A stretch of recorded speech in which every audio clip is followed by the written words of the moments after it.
Bonjour Télécompassion, bonjour Bettina, bienvenue à ce Périscope.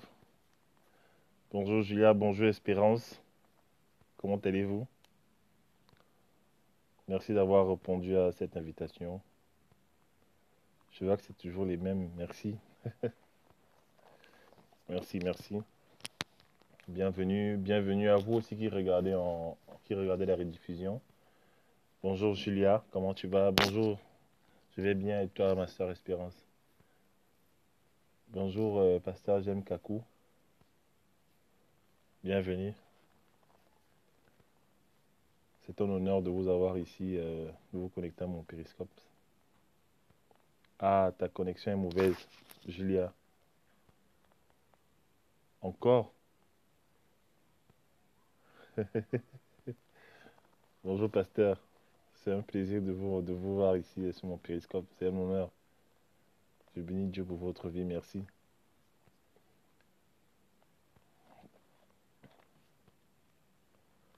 Bienvenue à vous. Bienvenue à vous. Bonjour, ma soeur. Comment tu vas? Bonjour. Je suis très excité aujourd'hui de vous parler, de partager mon petit témoignage en fait par rapport à l'idolâtrie. Quelque chose que j'ai vécu et où j'ai eu beaucoup de douleur en fait et j'avais compris, j'entendais souvent parler de ça, oui. Merci. J'entendais parler souvent de l'idolâtrie. Je pensais que ça ne concernait que les autres. Je pensais aussi que l'idolâtrie, c'était juste quand tu mettais des posters des footballeurs dans ta chambre, des posters des basketteurs de Michael Jackson et autres. Je pensais que c'était ça l'idolâtrie. Ou alors quand tu vénérais peut-être un homme de Dieu. Voilà. Je ne pensais pas que l'idolâtrie allait plus loin que ça en fait. Donc je vais vous partager mon, c'est un petit témoignage, hein. J'ai eu à cœur de le faire parce que hier, en fait, je crois que c'est ce matin après la prière où, oui, j'ai vu le statut d'un frère, en fait, qui parlait de talent et d'idolâtrie. Et ça m'a ramené, en fait, à l'expérience que j'ai vécue. Et le Seigneur me disait qu'il fallait que je partage ça avec vous, en fait. Voilà. Si vous êtes dans la fête des cœurs, est-ce qu'il y a des bugs? Est-ce qu'il y a des problèmes de connexion? Mm. Est-ce que vous êtes là? Faites des cœurs, s'il vous plaît. Est-ce que vous êtes là? D'accord. Julia, invitez vos amis, vos abonnés si vous pouvez. Merci. Voilà, merci. Voilà, en fait, je vais pas trop m'étendre dessus, mais je dirais que ben, l'idolâtrie vient du mot idole.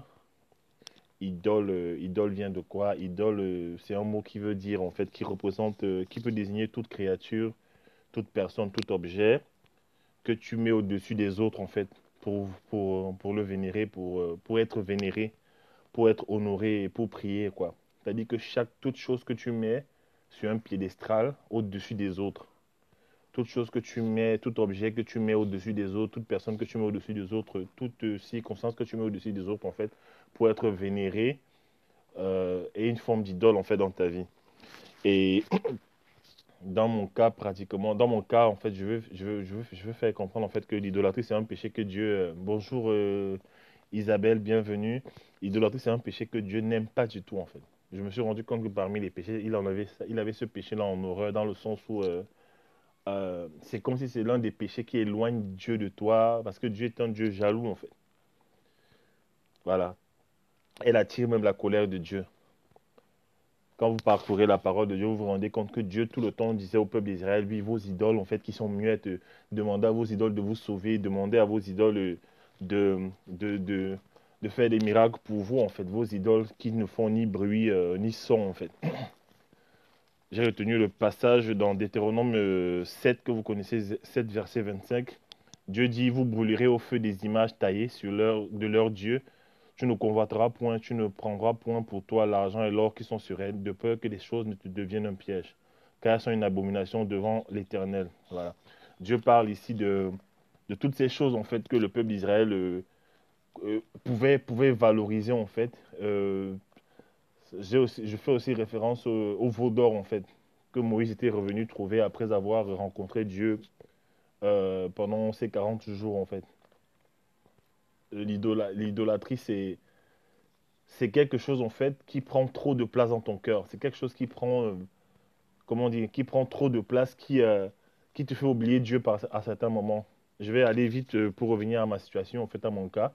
C'est qu'il y a quelques années, en fait, le Seigneur m'avait fait grâce vraiment.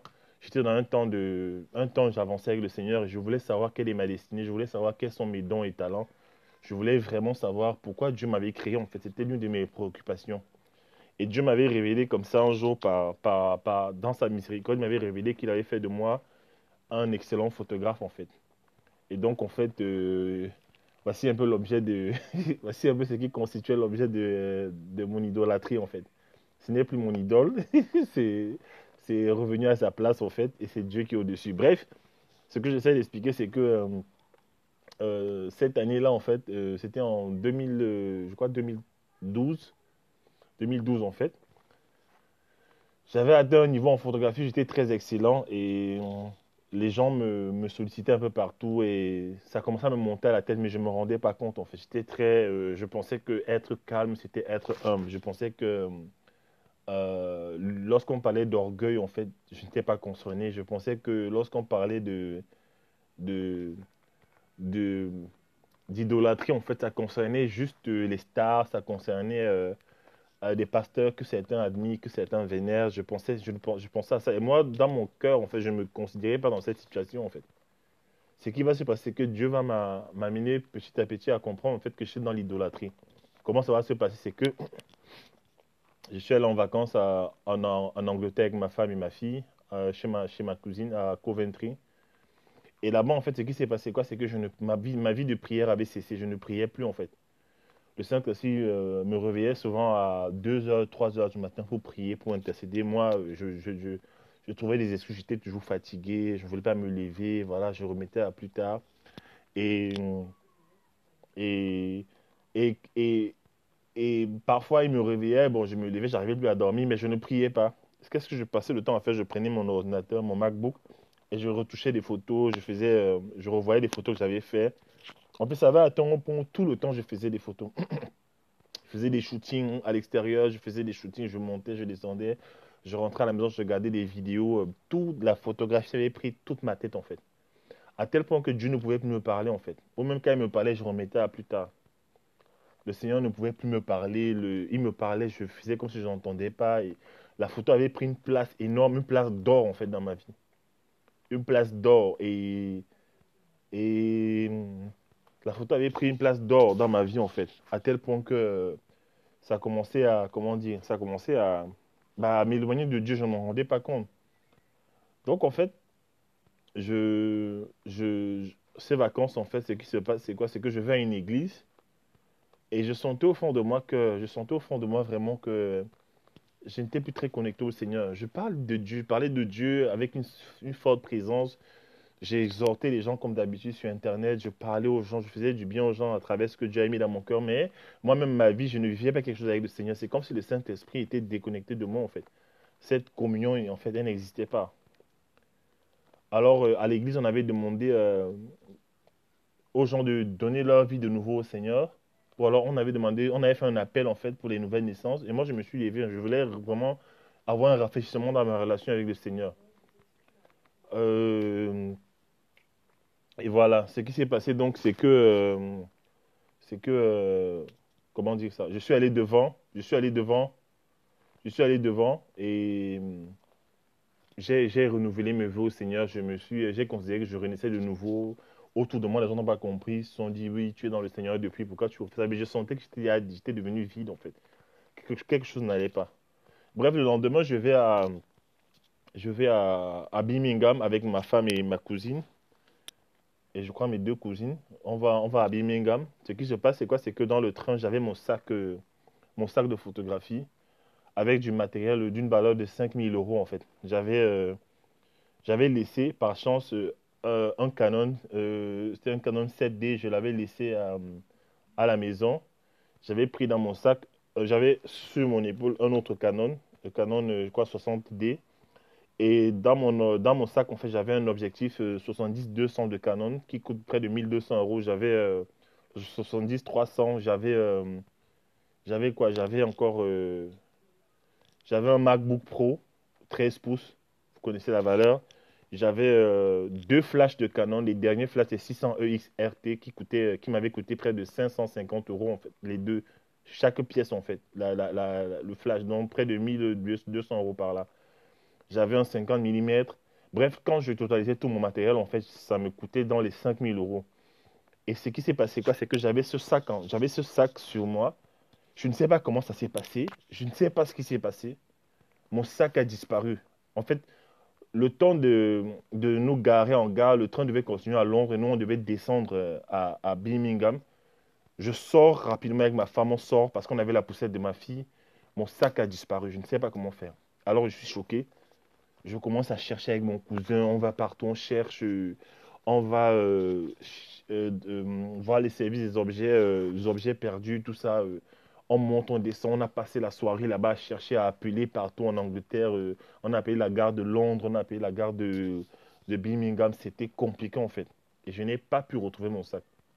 J'étais triste en fait. C'était comme un coup de, vraiment un coup de, je sais pas, c'était chaud quoi.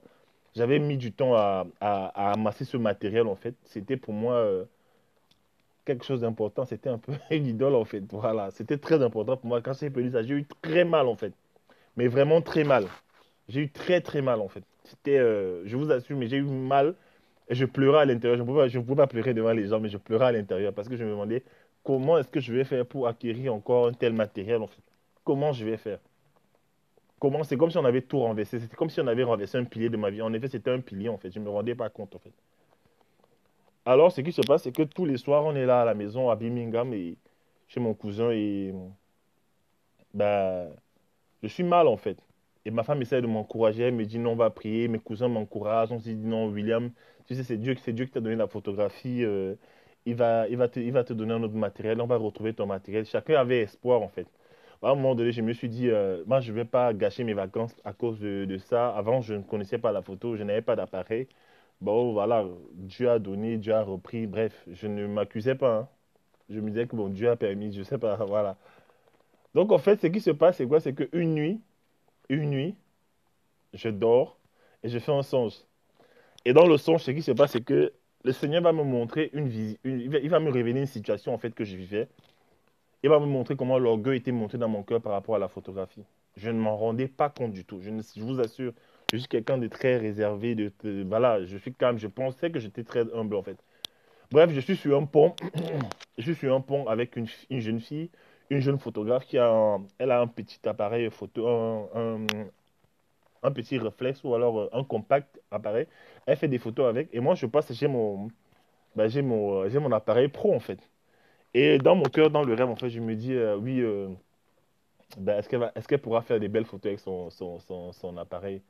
Est-ce qu'elle pourra faire des belles photos? Bah, je me suis dit ah, je suis passé. Dans mon cœur, en fait, Dieu me montrait que dans mon cœur, j'avais atteint ce niveau, en fait, où je considérais que si tu as un petit appareil, tu ne peux pas faire de belles photos. Dans mon cœur, c'était ça. Je ne savais pas, je vous assure. Dieu m'était moi, je ne me rendais pas compte de ça, en fait. Comme quoi, l'orgueil peut être très subtil, en fait. Quelqu'un a dit que l'orgueil, c'est comme une voiture, en fait, équipée de matériaux spéciaux qui font que quand tu passes devant un radar, on arrive à détecter ta voiture, en fait. Parfois, l'orgueil ne se détecte pas par toi. Tu ne sais pas, en fait. C'est subtil.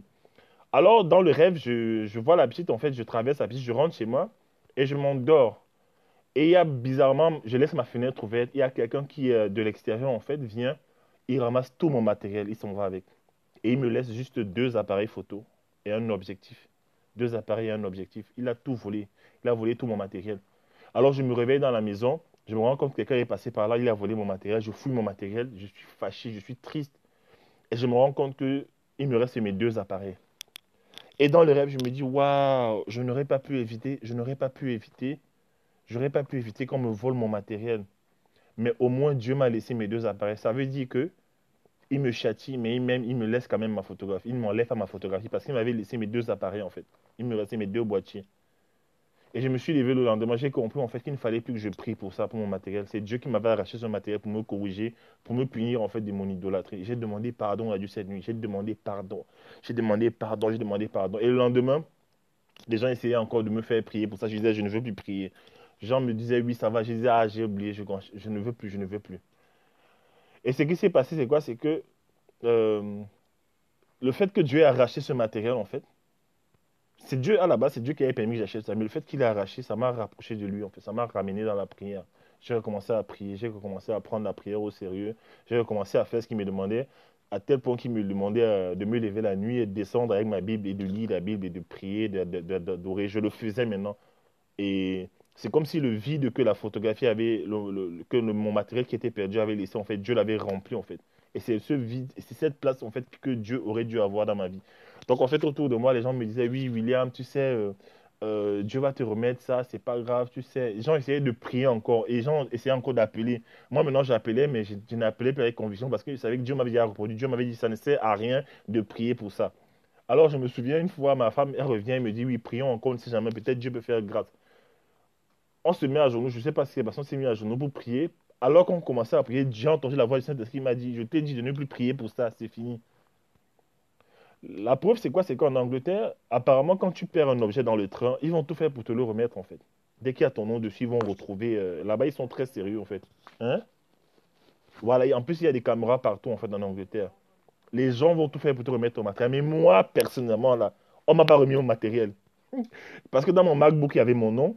Dans mes photos, il y avait les copyrights. En fait, partout, il y avait mon nom. J'avais mon nom partout. Sur tout mon matériel, partout. Donc, en fait, si Dieu voulait qu'on me remette ce matériel, on me l'aurait remis, en fait. Et ça m'a fait très mal, en fait. Je vous assure, ça m'a. Et je pourrais me fâcher contre personne. Parce que c'est Dieu lui-même qui me punissait, en fait. Parfois, tu peux trouver quelqu'un, tu t'énerves contre une personne, oui, bah, c'est toi qui. Mais là, c'est Dieu qui me reprenait. Et là, j'ai eu vraiment mal. Et qu'est-ce que j'ai fait? La photographie est devenue secondaire, en fait. Je continue à faire la photo, mais vraiment, comme ça, vite fait, voilà. Et c'est cette attitude-là que j'ai adoptée aujourd'hui. Même si c'est un talent qui est prédominant dans ma vie, le Seigneur m'a permis, me fait la grâce de faire de belles photos. Je continue à mettre Dieu en premier dans ma vie, en fait. Et ça, c'est un témoignage, en fait, qui s'adresse aussi à toi. Je parle du talent en général. Dieu donne le talent. Et lorsque parfois tu viens dans un environnement où tu n'avais pas de talent, tu ne voyais pas tes talents, tu sors d'un passé qui était assez difficile, tu galérais, et du jour au lendemain, comme ça, par grâce, Dieu te donne le talent. Fais attention à ce que ce talent ne devienne pas ton idole, en fait. Toujours mettre Dieu en premier. Toujours mettre Dieu en premier. Et ce qui se passe, c'est quoi? C'est qu'il y a aussi des gens qui viennent vers toi, qui te valorisent, qui t'apprécient. Ouais, William, tu es trop fort. Il y a quelqu'un qui m'a dit, William, au Cameroun, chez les footballeurs, on a Samuel Eto'o. Et dans la photographie, on a William Jamin. On a toi, on a toi. Donc les gens essayaient de m'élever. Et je vous assure que ça faisait peur, en fait. Ça fait peur, en fait. Quand tu es talentueux dans un domaine, c'est très dangereux. Le talent, en fait, le talent, c'est... Comment dire? Le talent, c'est comme une épée de Damoclès au-dessus de ta tête si tu fais pas attention. En fait, quand tu es très talentueux, il faut que ton caractère suive, que ton cœur suive. En fait, si tu es trop talentueux, les gens vont faire enfler ton cœur et tu vas devenir orgueilleux. Et déjà, vous savez que l'orgueil précède la chute, en fait. Bah, j'ai expérimenté ça, en fait. Mais Dieu m'a fait grâce dans son amour parce qu'il voulait que je parle à d'autres personnes. Donc, je finis les vacances, je rentre sur Paris. Et quand je rentre à Paris, Dieu me dit, appelle deux de tes collègues. C'était un photographe et un vidéaste dont je ne vais pas citer les noms ici. Mais c'est des gars très talentueux. Très, très talentueux. Un, il fait des vidéos superbes. Voilà, il fait des choses.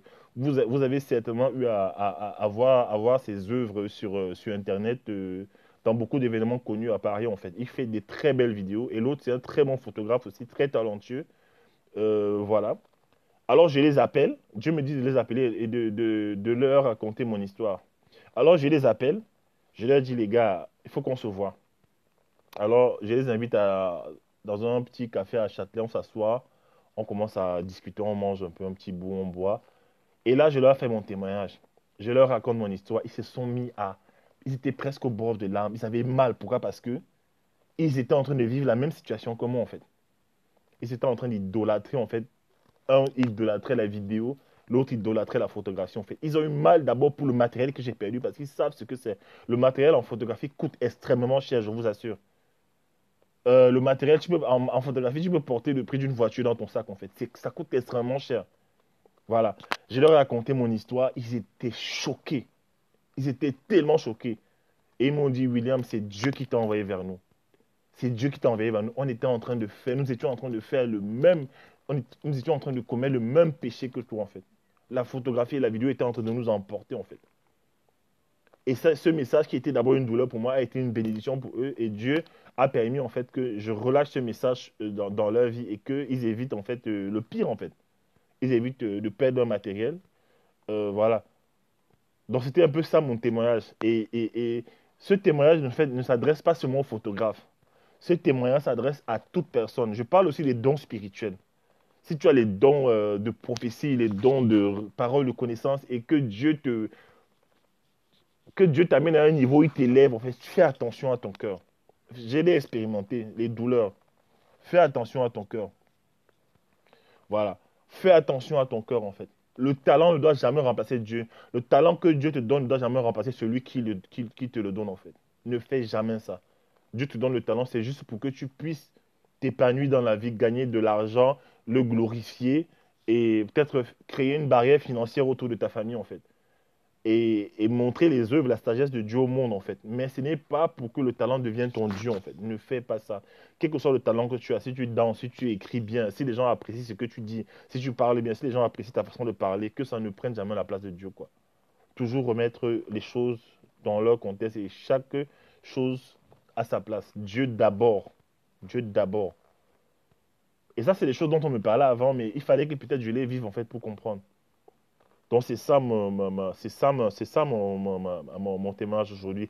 Et si jamais, ben, si jamais tu es tu te retrouves dans cette situation alors que je parle, en fait, si jamais un de tes talents, une de tes capacités est devenu ton idole, franchement, Dieu est bon pour nous pardonner, en fait. Dieu est bon pour nous pardonner. La Bible dit dans Jean 1, verset 9 que 1 Jean 1, verset 9, si nous confessons nos péchés, il est fidèle pour nous les pardonner et nous purifier de toute iniquité. Voilà. Si tu te retrouves dans cette situation, quel que soit toi aussi qui me regarde en rediffusion, si tu t'es retrouvé en train d'idéaliser un don, un talent que Dieu t'a donné, au point où ça remplace Dieu vraiment, repens-toi, demande pardon à Dieu et avance. Dieu est capable de t'éloigner de lui à cause de ça, à cause de ce péché en fait. Dieu n'aime pas ta Dieu est un Dieu jaloux. Donc voilà mon témoignage en fait. Voilà mon témoignage. À partir de ça, j'ai calqué cette attitude dans tous les domaines de ma vie. Quel que soit le domaine où Dieu me donne une onction, je fais toujours attention. Dieu m'a donné la grâce de faire autre chose, de faire de la cuisine, de faire, de conseiller les gens sur le plan nutritionnel pour perdre du poids, tout ça, avec ma femme. Il nous a donné cette grâce de cuisiner, de faire de belles images, de coacher les gens, d'accompagner les gens, de prêcher aussi l'évangile. Mais vraiment, nous faisons attention, je fais attention à ce que ça ne prenne pas la première place, en fait. Voilà, c'était ça mon témoignage. J'espère que ça t'a parlé. Quel que soit le domaine où tu es, sache que ça te concerne. Quel que soit le talent, voilà. Voilà mon témoignage. Je ne sais pas si tu as des questions par rapport à ça. Voilà.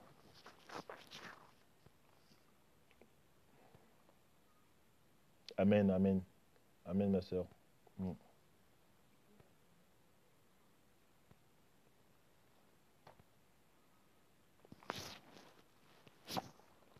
Voilà.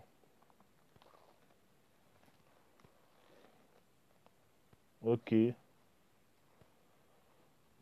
Bon, pour ceux qui arrivent,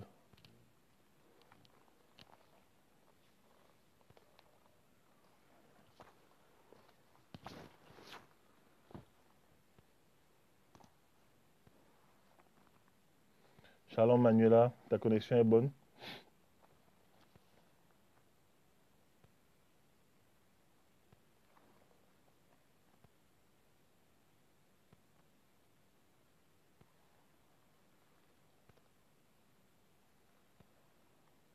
Merci pour les cœurs. Merci pour les cœurs, Isabelle.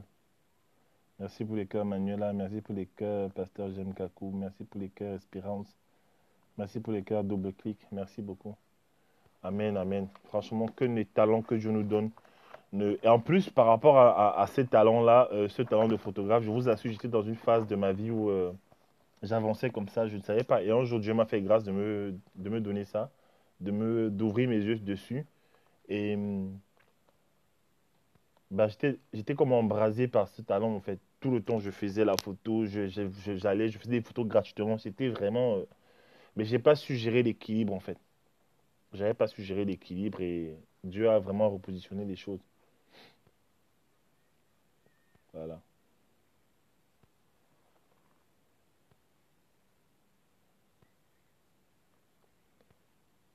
En passant, tu peux voir mon site internet tu peux visiter mon site internet sur mon profil là. J'ai le lien de mon site internet sur mon profil Periscope. Allez, passez une bonne journée.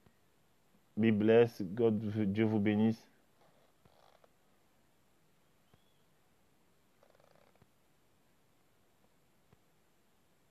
Voilà, on ne se rend pas compte. C'est très subtil. C'est très subtil, Isabelle. Le don que Dieu te donne, tu dois bien le manager, tu dois bien le gérer en fait.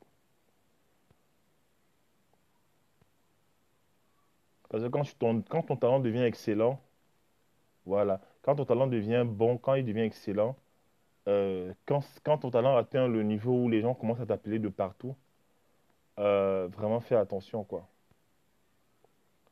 Ben, manager son talent, quand ton talent devient bon, fais tout pour que ce ne soit pas une priorité dans ta vie, que ça ne prenne pas la place de Dieu, que ça ne prenne jamais la place de Dieu, en fait. Voilà. Donc voilà. Mhm.